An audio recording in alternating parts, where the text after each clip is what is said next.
जय हिंद दोस्तों, आज हम कवर करेंगे BA third year 5th semester Asian history यानी प्राचीन इतिहास। पेपर का नाम क्या है दोस्तों? दक्षिण भारत का राजनीतिक इतिहास 550 ईस्वी से 1200 ईस्वी तक। ठीक है, यह ऑब्जेक्टिव टाइप क्वेश्चन हम लोग कवर करने वाले हैं। सब्जेक्टिव टाइप क्वेश्चन पाने के लिए दोस्तों टेलीग्राम ग्रुप का लिंक दिया गया है डिस्क्रिप्शन में, आप उसे ज्वाइन करके ग्रुप को मुझे डायरेक्टली मैसेज कर सकते हैं। आपको किस सब्जेक्ट का यूपीएस चाहिए मैं आपको फ्री में प्रोवाइड कराऊंगा। ठीक है दोस्तों, यूपीएस जीके जीएस वाला एक ऐसा चैनल है दोस्तों पूरे यूट्यूब पर जो आपको फ्री में यूपीएस प्रोवाइड कराता है। ठीक है, किसी भी सब्जेक्ट का बस क्या करना है आपको दोस्तों, चैनल को सब्सक्राइब कर लेना है, एक प्यारा सा कमेंट कर लेना है। ठीक है, और टेलीग्राम ग्रुप को ज्वाइन कर लेना है। आगे बात करते हैं दोस्तों जो आपका एडमिट कार्ड मिलता है उसमें आपका पेपर का नाम इंग्लिश में दिया रहता है, तो याद रखिएगा पेपर का नाम क्या है, political history of south India. ठीक है, 550 एडी टू 1200 एडी। हिंदी में देख लेंगे दक्षिण भारत का राजनीतिक इतिहास 550 ईस्वी से 1200 ईस्वी तक। पेपर कोड है दोस्तों AAC 301, मोस्ट इम्पोर्टेंट पेपर भी है दोस्तों। ठीक है, AAC 301। क्लास 2 है, यूनिट 4 है। ठीक है दोस्तों, दूसरा क्लास है और यूनिट 4 है। इसके पहले मैंने जितने भी क्लास कराए दोस्तों उसके वीडियो का लिंक आपको डिस्क्रिप्शन में मिल जाएगा। इस क्लास को देखने के बाद आप उस क्लास को आराम से देख सकते हैं, क्योंकि मोस्ट इम्पोर्टेंट सभी प्रश्न है दोस्तों। ठीक है, ध्यान से देखिएगा, लास्ट तक जरूर देखिएगा। 30 मोस्ट इम्पोर्टेंट प्रश्न है दोस्तों। ठीक है, 10 से 12 मिनट आपके मैं लूँगा। चलिए स्टार्ट करते हैं आज की क्लास।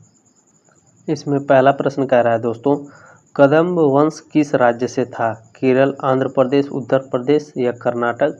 तो ऑप्शन नंबर डी है दोस्तों, कर्नाटक से। ठीक है, कदम्ब वंश कर्नाटक से बिलोंग करता था।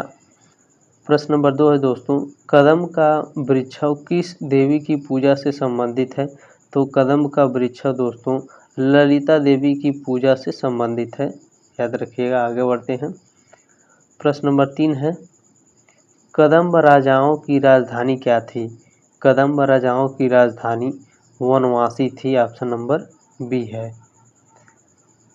प्रश्न नंबर 4 है, कदम्ब वंश की स्थापना किसने की थी? वेरी वेरी मोस्ट इम्पोर्टेंट प्रश्न है दोस्तों। तो कदम्ब वंश की स्थापना मयूर शर्मन ने की थी, ऑप्शन नंबर ए है। प्रश्न नंबर 5 देखेंगे दोस्तों, करौली के यादव राजवंश के संस्थापक कौन थे? तो करौली के यादव राजवंश के संस्थापक विजय पाल थे, ऑप्शन नंबर सी है। ठीक है दोस्तों अगर आप चैनल पर नए हैं तो अभी सब्सक्राइब कर लीजिए, ताकि छठे सेमेस्टर में दोस्तों आप हमारे साथ अच्छे से तैयारी करें, जुड़े रहें आप हमसे।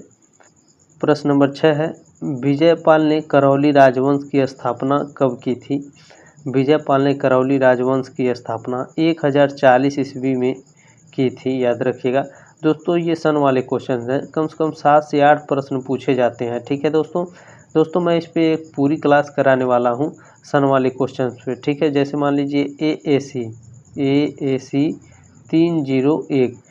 दोस्तों जितने भी चैप्टर हैं मैं सभी चैप्टर से आपके सन वाले क्वेश्चंस करा दूंगा। ठीक है, प्रश्न नंबर 7 कह रहा है दोस्तों, यदुवंश का सर्वप्रथम उल्लेख मिलता है? तो यदुवंश का सर्वप्रथम उल्लेख ऋग्वेद में मिलता है, ऑप्शन नंबर ए है। प्रश्न नंबर 8 है, धर्मपाल द्वितीय ने करौली को अपनी राजधानी कब बनाया था? तो यह 1650 ईस्वी में बनाया था, ऑप्शन नंबर ए है। ठीक है, धर्मपाल द्वितीय ने करौली को अपनी राजधानी 1650 ईस्वी में बनाया था, याद रखिएगा दोस्तों। ये थर्ड ईयर है। ठीक है, थर्ड ईयर है, 5th सेमेस्टर है, तो थर्ड ईयर में टॉप क्वेश्चंस पूछे जाते हैं, याद रखिएगा। तो सन वाले क्वेश्चन ज़्यादा पूछे जाएंगे। प्रश्न नंबर 9 है, तिमरपाल ने अपनी नई राजधानी किसे बनाया था? तो तिमरपाल ने अपनी राजधानी दोस्तों तोमनगढ़ को बनाया था, ऑप्शन नंबर बी है। ठीक है, तिमरपाल ने अपनी नई राजधानी तोमनगढ़ को बनाया था। दोस्तों ये आपकी जिम्मेदारी है, व्हाट्सएप पर ज़रूर शेयर करिएगा इसे अपने दोस्तों के साथ, इस क्लास को, ताकि वो भी परीक्षा में अच्छे मार्क्स ला सकें। ठीक है दोस्तों, बने रहिएगा अंत तक। वेरी वेरी मोस्ट इम्पोर्टेंट प्रश्न है दोस्तों।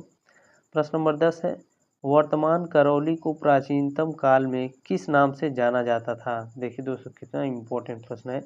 तो इसे कल्याणपुर के नाम से जाना जाता था। ठीक है, वर्तमान में करौली को प्राचीनतम काल में किस नाम से जाना जाता था? तो कल्याणपुर के नाम से जाना जाता था।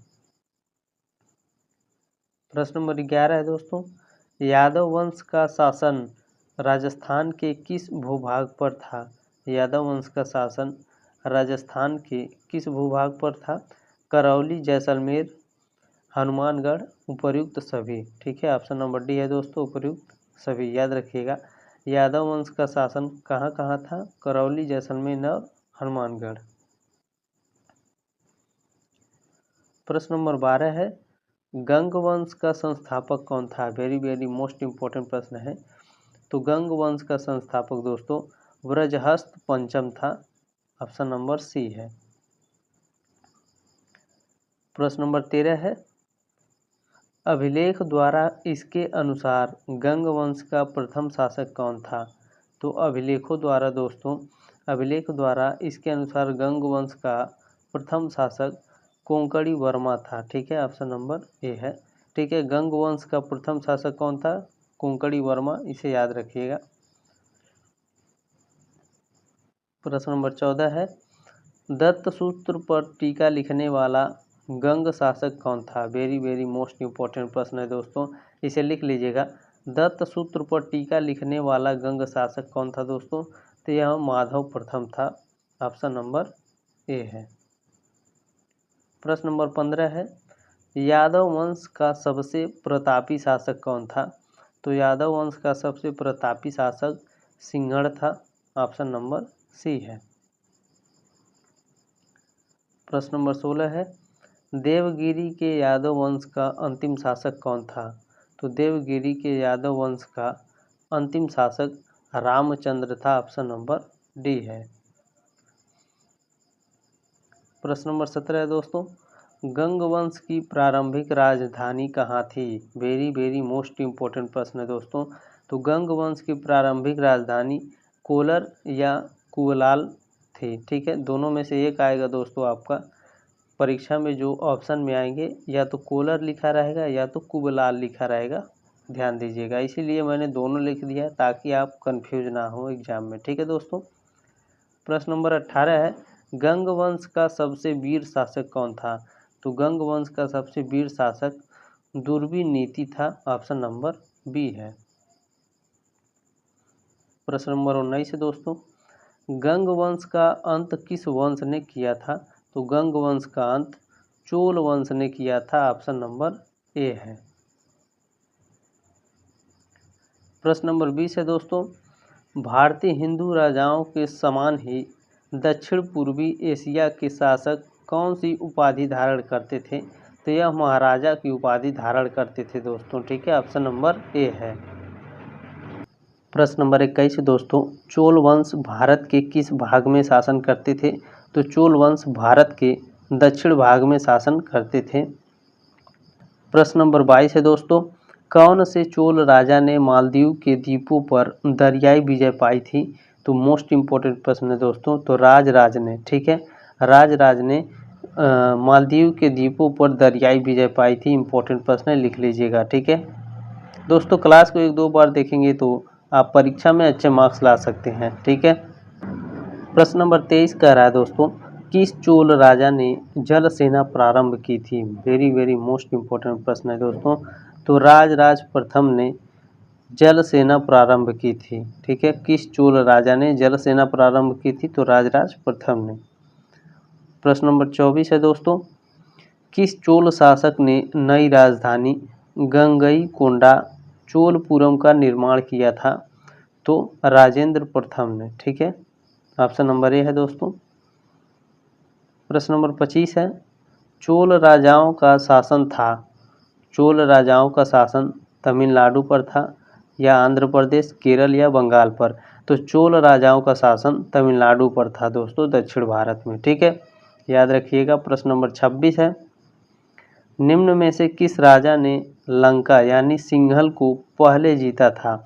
तो दोस्तों राजराज प्रथम ने। ठीक है, राजराज प्रथम ने सिंघल यानी लंका को सबसे पहले जीता था। प्रश्न नंबर 27 है दोस्तों, निम्न में से किस चोल शासक की उपाधि पंडित चोल थी? तो ऑप्शन नंबर ए है दोस्तों, राजेंद्र प्रथम की उपाधि पंडित चोल थी। प्रश्न नंबर 28 है, राजराज प्रथम किस धर्म का अनुयायी था? तो राजराज प्रथम दोस्तों शैव धर्म का अनुयायी था। ऑप्शन नंबर बी है। प्रश्न नंबर 29 है दोस्तों, चोलों के अंतर्गत टोली कर अदा करते थे। कर यानी दोस्तों जो लगान होते थे उसे कर बोलते हैं, ठीक है। जो लगान होते हैं, लगान वसूलते थे उस जमाने में, उसे कर बोलते हैं। तो चोलों के अंतर्गत जो टोली कर अदा करते थे वो किस समाज के रहने वाले थे? नगाड़ा बजाने वाले थे, कृषक थे, सुनार थे या जमींदार थे? तो दोस्तों जो टोली कर अदा करते थे वो सुनार थे। ऑप्शन नंबर सी है। प्रश्न नंबर 30 है दोस्तों, चोल शासक का स्वरूप कैसा था? तो चोल शासक का स्वरूप दोस्तों राजतंत्रात्मक वंशानुगत था। ऑप्शन नंबर ए है। ठीक है दोस्तों, क्लास अच्छी लगे तो एक लाइक जरूर कीजिएगा, शेयर कीजिएगा, सब्सक्राइब कीजिएगा। छठे सेमेस्टर में भी आप हमारे साथ जुड़े रहें दोस्तों। ठीक है, मिलते हैं अगले क्लास में, तब तक ले जय हिंद, वंदे मातरम।